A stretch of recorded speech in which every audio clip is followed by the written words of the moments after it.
Bismillahirrahmanirrahim. Assalamualaikum warahmatullahi wabarakatuh. Ini hari yang keberapa di bulan Ramadan? 11. Tapi perasaan kayak udah hari ke-26, 27. Lemes banget jawab salamnya. Lebih semangat jawabnya ya. Assalamualaikum warahmatullahi wabarakatuh.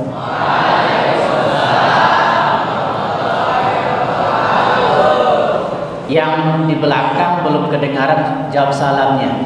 Kepada yang di belakang, Assalamualaikum warahmatullahi wabarakatuh.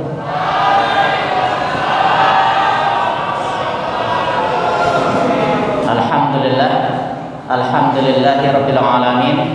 Wassalatu wassalamu ala asyrafil anbiya'i wal mursalin wa ala alihi wa sahbihi wa man sara ala nahji ila yaumil amma ba'du.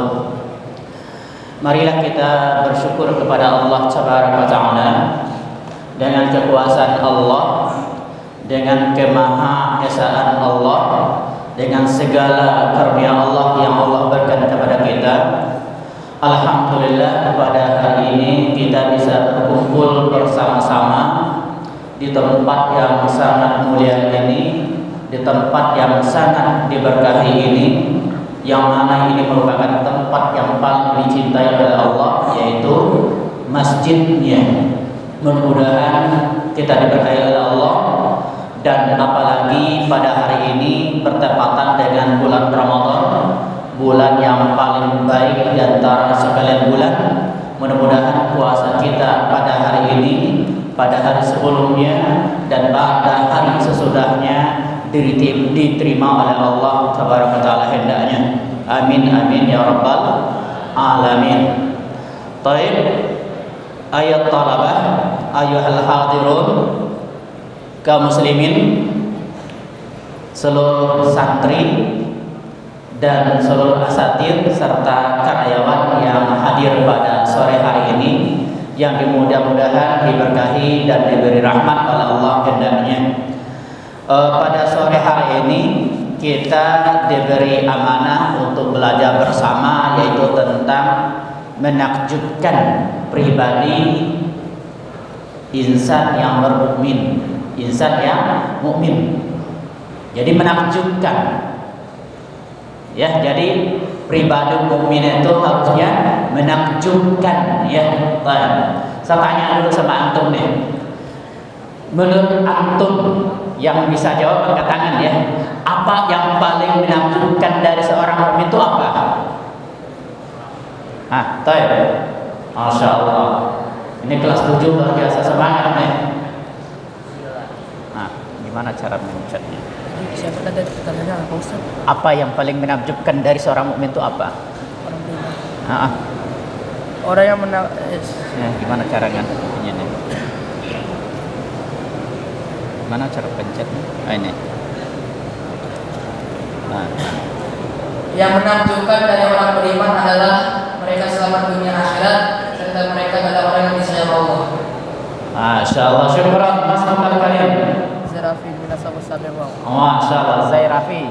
Masya Allah, katanya selamat dunia dan akhirat. Masya Allah, syukuran. Silakan duduk dulu.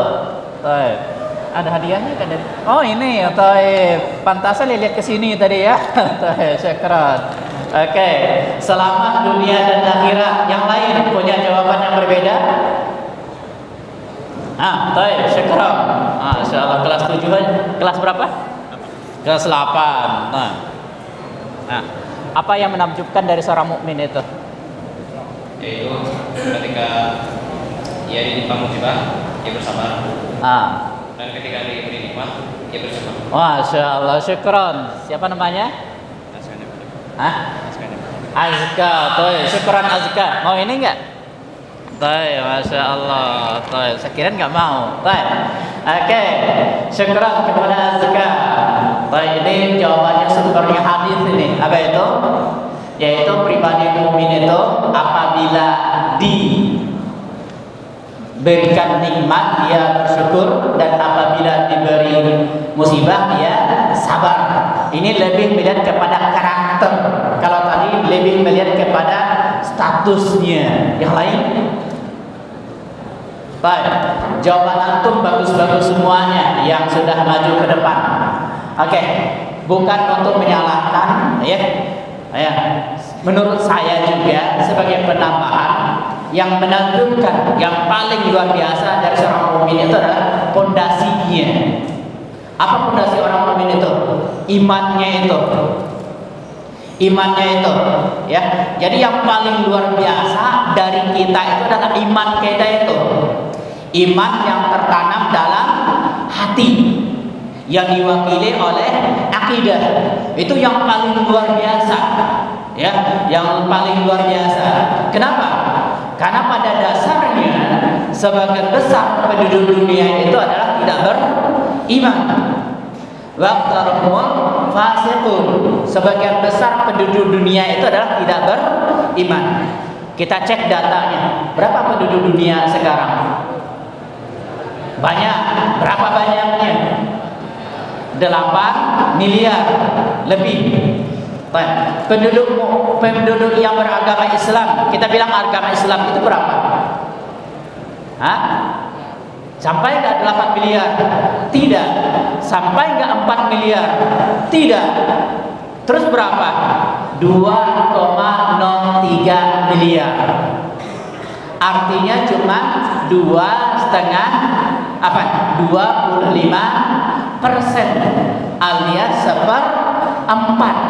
3/4-nya itu tidak beriman dengan berbagai macam bentuk akidah mereka, dengan berbagai macam bentuk Tuhan mereka.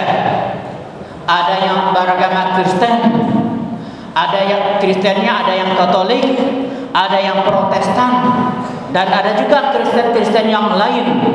Cabang-cabangnya juga ada. Ya, kemarin itu saya pernah baca di Detik.com ada Kristen yang menyembah bebek yang warna kuning keemasan tuh, bebek apa namanya? Nah, ya, itu dijadikan, jadi pendetanya itu kopiah itu penutup kepalanya itu, lambangnya itu ada bebek yang itu gitu. Ada juga yang beragama Yahudi, ya, Buddha, Konghucu, Hindu dan lain. Ya, sementara yang beragama Islam, yang Muslim cuma 2,03%, 1/4 penduduk dunia. Ya, gitu. Jadi kita luar biasa ini. Kita termasuk yang akaliyah, yang minoritas beriman kepada Allah Subhanahu wa taala. Pertama, yang kedua adalah yang menakjubkan dari seorang mukmin itu adalah bahwa dia itu segala sesuatu dilandasi dengan ilmu. Ilmu kita dari mana? Bukan dari hal yang remeh-temeh, tidak. Ilmu kita sumbernya adalah Al-Qur'an dan hadis.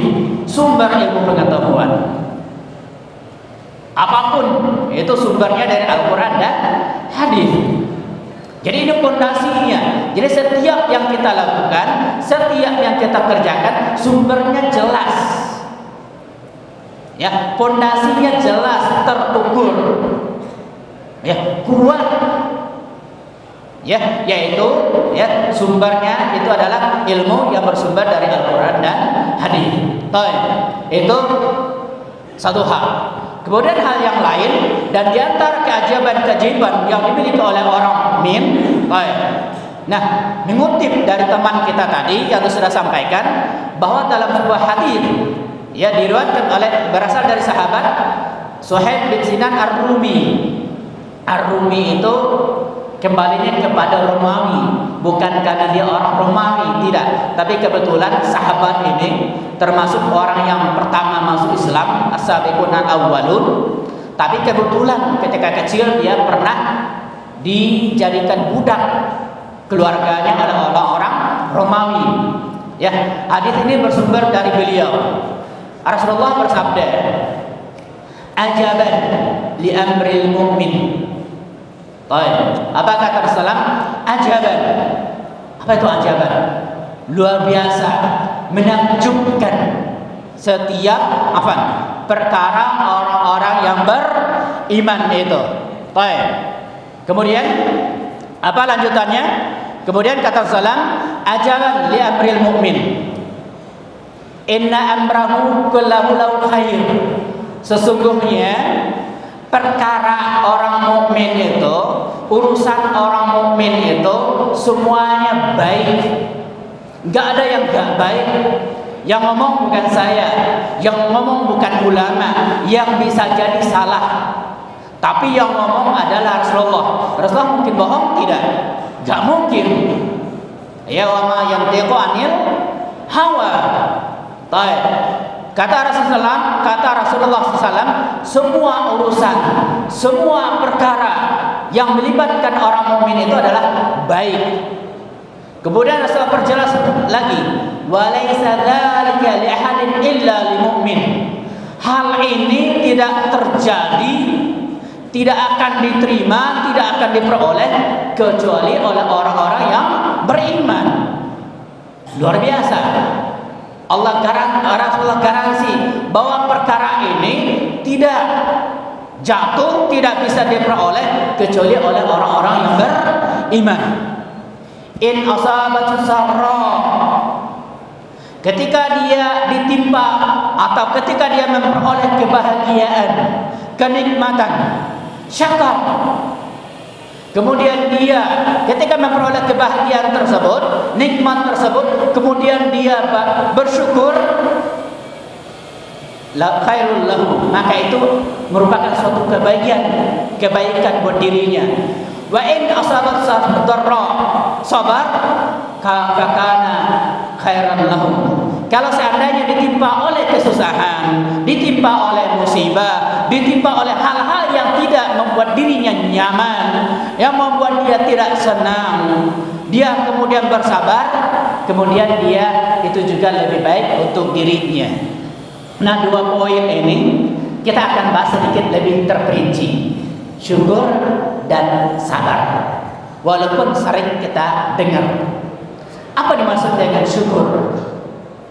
Seperti yang kita bilang tadi, orang mukmin itu mempunyai konsep yang jelas. Konsepnya adalah ilmu tadi. Mereka selalu menggunakan barometernya itu ilmu. Berarti kalau ada orang yang ngomong asal-asalan tanpa didasari oleh ilmu, maka itu bukan orang mukmin. Orang mukmin itu standarnya jelas, ilmu. Segala sesuatu yang tidak berdasarkan ilmu, maka itu tidak bisa diterima, perlu dikaji ulang.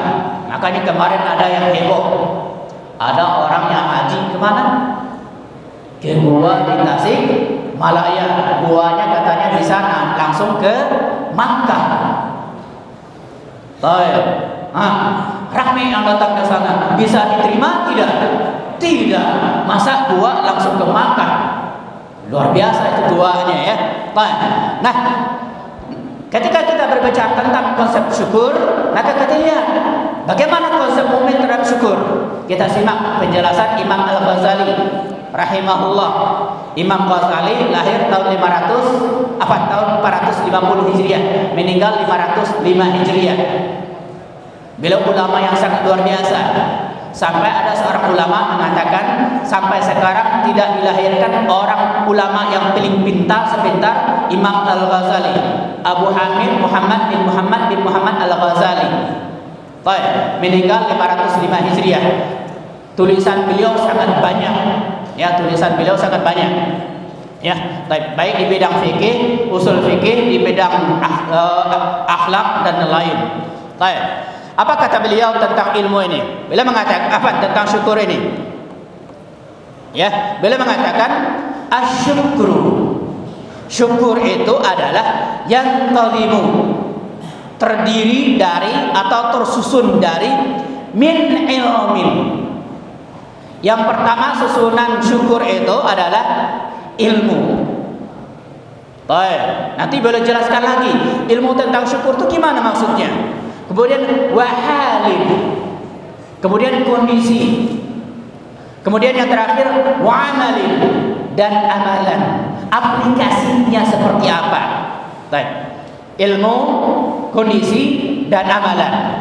Ini adalah susunan syukur. Kemudian beliau menjelaskan, fal ilmu. Ketika kita bicara tentang syukur itu ada ilmunya, beliau mengatakan, fal ilmu tentang syukur itu adalah ma'rifatun ni'mah minal mun'im, mengetahui. Baik. Ya, apa yang kita ketahui an-ni'mah, bahwa nikmat itu berasal dari mana? Minal mun'im. Bahwa kita mengetahui bahwa tidak ada satupun nikmat yang kita terima kecuali sumbernya hanya satu. Siapa itu? Al-mun'im, pemberi nikmat. Siapa pemberi nikmat? Allah. Ditambahkan oleh ulama yang lain, mengetahui di sini bukan hanya sekedar tahu, tapi diikuti dengan keyakinan, dan diikuti oleh keyakinan apa lagi? Pengakuan. Mengetahui, kemudian kita yakin, kemudian kita akui bahwa apapun yang datang kepada kita, bentuknya apapun itu berasal dari Allah Subhanahu wa taala. Itu yang pertama. Jadi kita ketahui, bahwa konsep kita tentang ilmu itu adalah bahwa tentang syukur itu adalah bahwa nikmat yang kita terima tidak datang dari manusia, tidak datang dari makhluk manapun, tapi sumbernya yaitu dari Allah. Itu yang pertama poinnya. Kemudian berikutnya walhal, apa kondisinya ketika kita dapatkan nikmat? Ya, kemudian beliau menjelaskan al-farah al-hasil, kita bahagia. Ada yang sedih mendapatkan nikmat, ya, bahagia. Ya, al-farah al-hasil bin amihi. Kemudian kita bahagia, senang ketika kita diberikan nikmat. Kemudian senangnya itu gimana? Senangnya melampaui batas tidak? Loncat-loncat kegirangan? Tidak. Kebahagiaan juga ada batasnya, ada pondasinya, ada rambu-rambunya. Ma'al khudu' wa tawadhu, disertai dengan rendah hati. Tetap rendah hati. Memang kita diberikan nikmat oleh Allah, tapi bukan berarti dengan demikian ketika diberikan nikmat oleh Allah bukan berarti kita bebas untuk merendahkan orang lain. Alhamdulillah kita sudah afan, alhamdulillah kita diberi nikmat harta kita lebih dibandingkan yang lain, keluarga kita baik, alhamdulillah. Tapi bukan berarti itu menjadi celah bagi kita untuk merendahkan orang-orang yang tidak mendapatkan nikmat seperti apa yang kita diberikan kepada kita. Tidak. Ya, jadi tetap ya kita punya rambu-rambu bahwa ketika kita bangga, bahagia, ada batasannya, yaitu tidak boleh merendahkan, melecehkan orang lain. Kenapa? Karena tidak semua orang diberikan nikmat seperti yang kita terima. Kemudian yang terakhir tadi ilmu, kondisi, dan amal. Kemudian yang terakhir wal amal al-qiyam bima huwa maksud al-mun'im wa mahbubi. Kita melaksanakan apa tujuan Allah kita memberikan nikmat itu apa? Tujuannya apa? Ya, Imam Al-Qurtubi menjelaskan bahwa tujuannya adalah salah satu tujuannya adalah bahwa kita tidak menggunakan nikmat tersebut pada sesuatu yang dibenci oleh Allah, atau bukan menggunakan nikmat tersebut pada hal-hal yang dilarang oleh Allah. Kita mau diberikan nikmat oleh Allah TV, berarti kita nggak menggunakan untuk melihat hal-hal yang dilarang oleh Allah. Kita diberikan nikmat oleh Allah HP, berarti kita nggak menggunakan HP itu kecuali untuk hal-hal yang dibolehkan, diridhai oleh Allah Subhanahu wa taala. Kita diberikan oleh Allah tubuh, kita nggak menggunakan hal-hal tersebut kecuali untuk hal-hal yang diizinkan, diberkahi oleh Allah Subhanahu wa taala. Kemudian berkaitan dengan syukur ini, ya, Al-Imam Ibnul Qayyim rahimahullah mengatakan bahwa di antara keistimewaan syukur itu adalah, kata beliau, asyukru qaidun ni'ami al-mawjudah. Ya, ketika kita diberi nikmat oleh Allah, apapun jenis nikmat yang diberikan oleh Allah, bisa jadi kelebihan harta kayak itu, kesehatan yang lebih kayak itu, atau nikmat-nikmat yang lainnya yang diberikan oleh Allah. Nah, supaya menjaga nikmat kita tersebut tidak hilang, kata Ibnul Qayyim, maka caranya adalah dengan bersyukur. Ya, asyukru, syukur itu adalah qaidun ni'am, mengikat nikmat-nikmat yang ada. Kalau kita ingin nikmat itu ada terus bersama kita, maka ikat nikmat tersebut. Cara ikatnya gimana? Dengan bersyukur kepada Allah Subhanahu wa taala. Kemudian boleh melanjutkan. Asyukur itu juga adalah wasaidun ni'am al-mafqudah. Syukur itu adalah cara untuk berburu, mencari nikmat-nikmat yang belum kita punya. Ketika antum punya, pengen sesuatu yang antum inginkan dan itu belum terwujud sampai sekarang, maka caranya adalah dengan bersyukur. Caranya dengan bersyukur. Iya, antum usaha untuk mewujudkan apa yang antum cita-citakan tersebut. Iya, antum berusaha keras. Apapun doa sudah, tapi jangan lupa fondasi utamanya adalah syukur dulu. Syukurnya gimana? Syukur terhadap apa yang sudah diberikan kepada kita. Jangan lupa bahwa dengan kita bersyukur dengan apa yang diberikan oleh Allah kepada kita, maka Allah akan tambah. Seperti firman Allah dalam surah Ibrahim, la in syakartum la azidannakum. Kalau seandainya kalian bersyukur, maka kami akan tambah, kata Allah. Itu janji Allah. Wala in kafartum, kalau seandainya kalian kufur, tidak bersyukur, inna adzabi lasyadid, sesungguhnya azabku sangat pedih. Poin pertama. Poin yang kedua adalah sabar. Apa kata sabar? Sabar itu sebenarnya kata dasarnya itu adalah berasal dari buah. Buah itu namanya buah sabar. Ya, buah sabar. Nanti kalau antum pulang ke rumah, ya silakan googling ya buah sabar. Buahnya itu ada semacam duri-durinya. Rasanya enak banget. Saking enaknya gak mau makan lagi. Kenapa? Pahit. Buah yang sangat pahit, tapi gunanya untuk obat. Buah yang pahit tapi gunanya untuk obat, sesuai dengan sabar itu sendiri. Ya, makanya disebut dengan sabar karena konsepnya sama dengan buah sabar. Prosesnya pahit, nggak enak, tapi hasilnya manis. Dikira buah yang pahit tapi bisa mengobati itu apa kita? Mau nih habatus sauda. Buahnya gak enak untuk dimakan, gak ada yang mau kecuali kalau kondisi karena sakit. Ya, baik. Nah gitu. Maka konsepnya sama. Sabar itu pahit, gak enak. Kenapa? Karena sabar itu memang konsepnya gak enak. Kenapa? Sabar ya.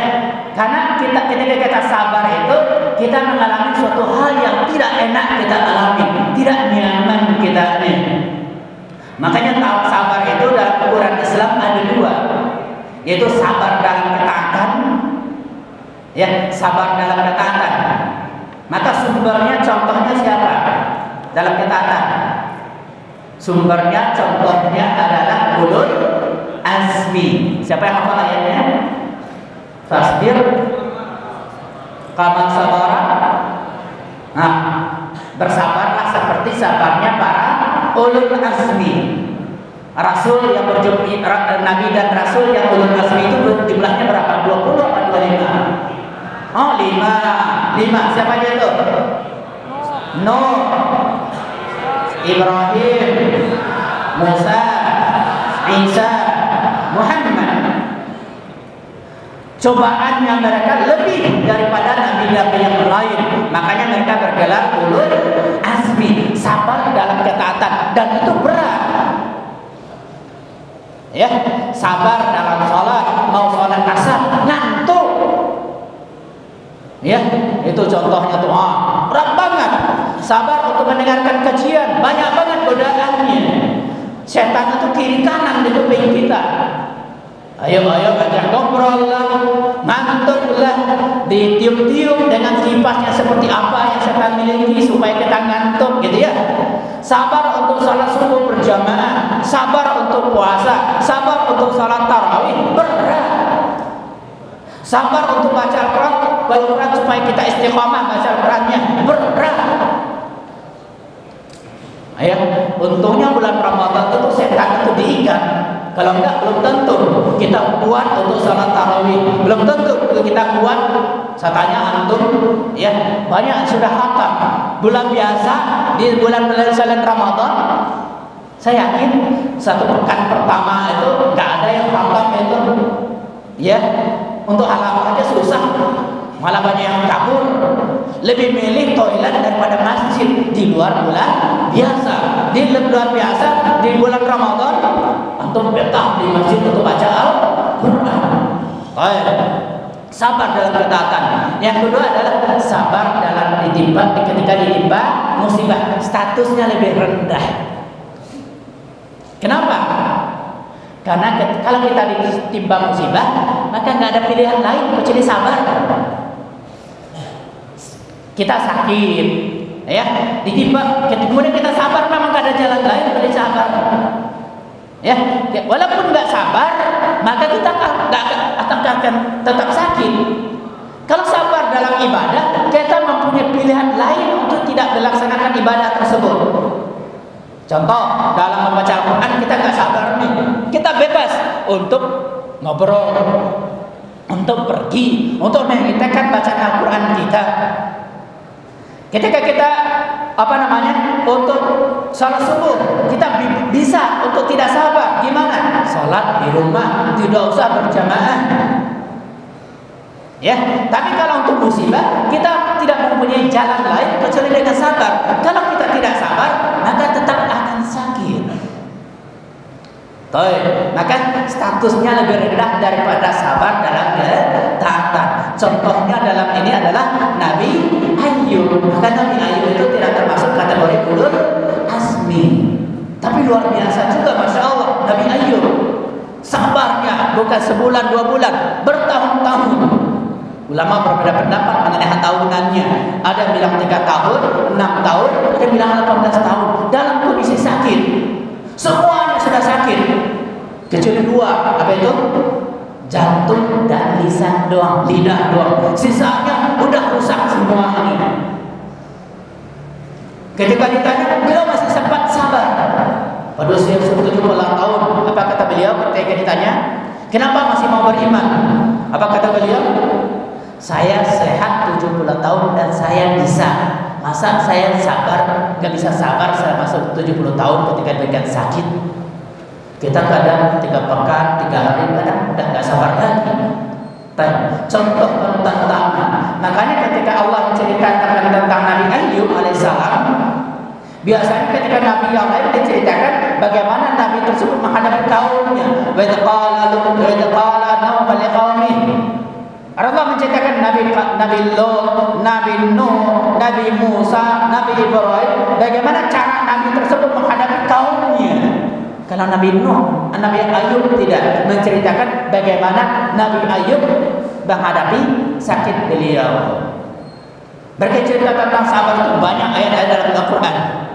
Ya, contohnya di akhir-akhir surat Al-Imran. Apa firman Allah? Ya alladzina amanu sabiru wasabiru. Wahai orang-orang yang beriman, bersabarlah. Oke, sabar.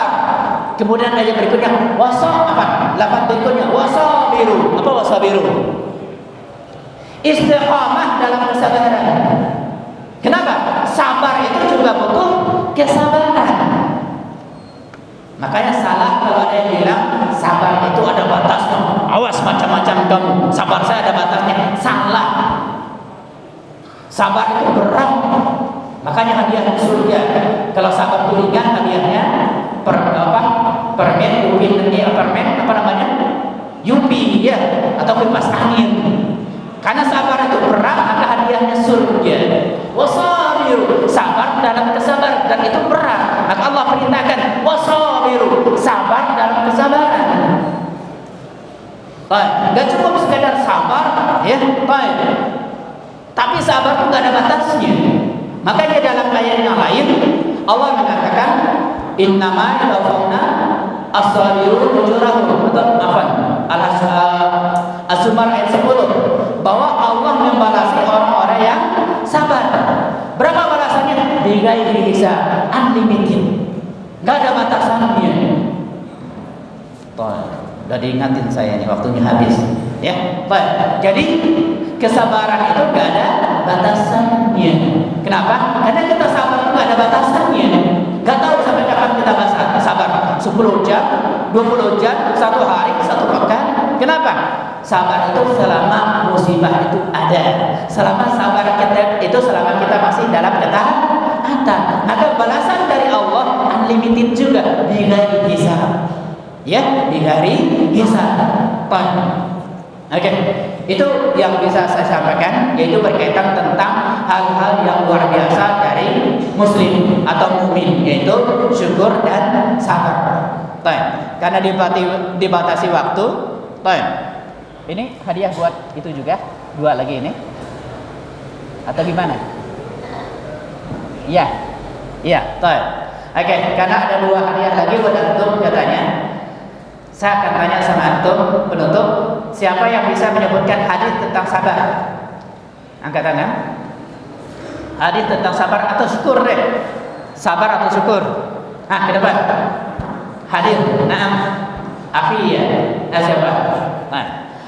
Hadis tentang sabar atau syukur? Tafadhal. Izin panitia 5 menit.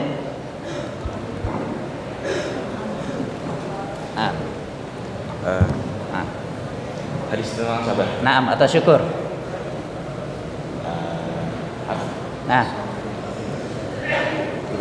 Lupa, ya. Lupa juga hadiahnya apa ya. Syukran, udah maju. Udah bisa? Oke, nggak ada. Oke, udah kelas kalau gitu. Ya, berarti balik lagi ke panitia ini. Oke, syukran. Oke. Dengan demikian, alhamdulillah pada sore hari ini kita sudah bisa belajar bersama tentang hal-hal yang menakjubkan dari seorang mukmin, ya. Mudah-mudahan bisa kita ambil manfaatnya, terutama untuk diri saya sendiri. Syukran lakum wa barakallahu fikum. Kita tutup dengan doa kafaratul majelis. Subhanallah wa bihamdik, asyhadu an la ilaha illa anta, astaghfiruka wa atubu ilaik. Assalamualaikum warahmatullahi wabarakatuh.